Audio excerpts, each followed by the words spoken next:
बोले श्री प्राणनाथ प्यारे की जय। धाम के धनी की छत्रसाल जो की जय। आनंद यात्रा कड़वी बानी। आज का विषय हमने लिया है धर्म बड़ा या विज्ञान बड़ा। धर्म क्या कहता है, विज्ञान क्या कहता है। धर्म के पास दिशा है, विज्ञान के पास गति है।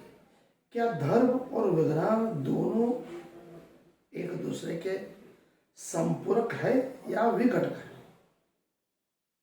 आज के माहौल में सबसे बड़ा प्रश्न अगर ये है आधुनिक विज्ञान में, धर्म और विज्ञान क्या दोनों एक दूसरे के संपूरक है या एक दोनों के विघटक है?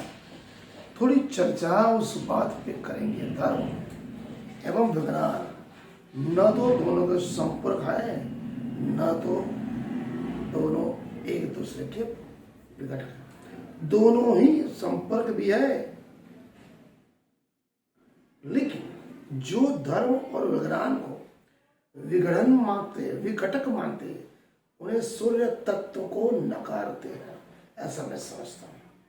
मनुष्य को जीवन में जितनी धर्म की आवश्यकता है उतनी ही जरूरत विज्ञान की है, क्योंकि धर्म मानव को दिशा देता है और विज्ञान गति देता है। धर्म के पास दिशा है, विज्ञान के पास गति है, किंतु दिशा नहीं।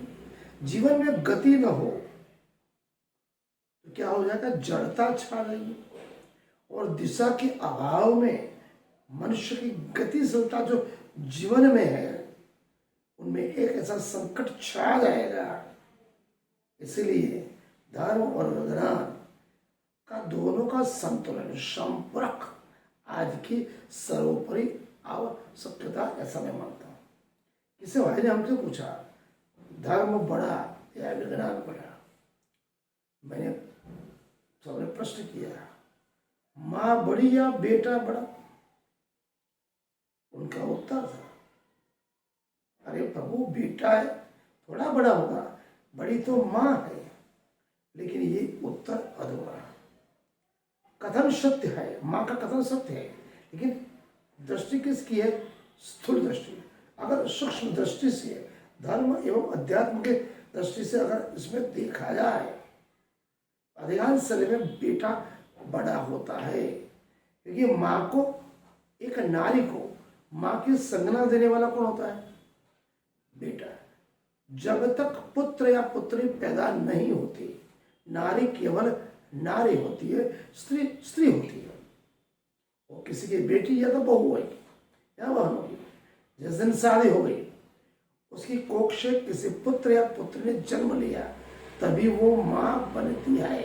इसलिए जितना माँ का वैल्यू, माँ बड़ी है, उतनी ही वैल्यू पुत्र या पुत्री होने के बावजूद उसे माँ का दर्जा मिला, न कि उससे पहले। तो इसलिए कंचित न धर्म बड़ा है न विज्ञान बड़ा है। अपने अपने स्थान पर दोनों की मूल्यता सबसे श्रेष्ठ है। जीवन को अगर उन्नत बनाना है, जीवन में धर्म की और विज्ञान दोनों की अहम भूमिका है। इतना आवश्यक है, केवल अकेला विज्ञान रहेगा तो विनाशकारी सिद्ध होता है। अतः विज्ञान पे किसका अंकुश होना चाहिए? धर्म का अंकुश होना चाहिए। जैसे ही धर्म द्वारा नियंत्रित विज्ञान जीवन में एक मनुष्य के लिए सर्वतोभूमिक विकास की परिभाषा का निर्माण करता है। विज्ञान एक ऐसी शक्ति है जिसे हम एनर्जी कहते हैं, काइनेटिक एनर्जी। धर्म उस शक्ति का व्यवस्थित तौर पे, नियंत्रित तौर पे और नियंत्रण करते हुए दिशा और दशा दोनों देने का काम करता है धर्म। जैसे अंकुश रहित बैल, अंकुश रहित हाथी या घोड़ा बेकाबू हो जाता है, तो हाथी के लिए अंकुश है घोड़े के लिए चाबुक है।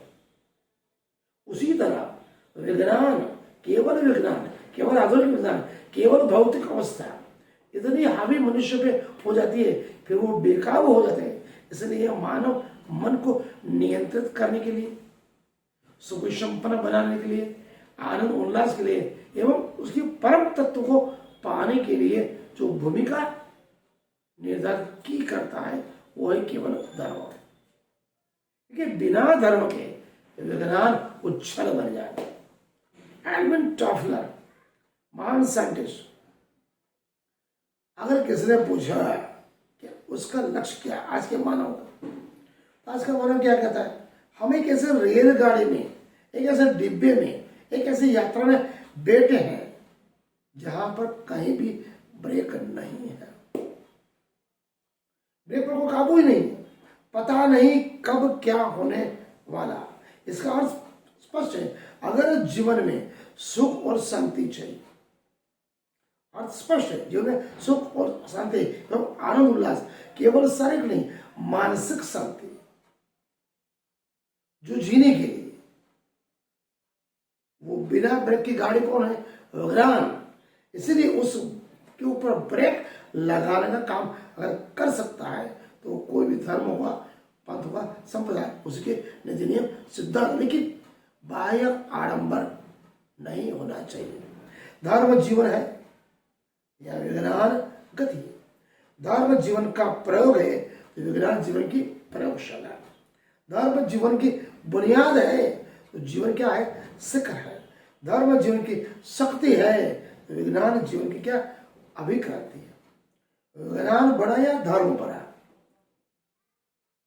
इसके ऊपर हम हर रोज एक एपिसोड में अलग अलग उदाहरण प्रमाण के साथ, तार्किक एवं दलील के साथ समझने का प्रयास करेंगे। धर्म और विज्ञान दोनों एक दूसरे के पूरक नहीं, विघटन है। आज का प्रथम एपिसोड हम आपको सुनाया, आपने मुझे सुना, अनुग्रहित किया।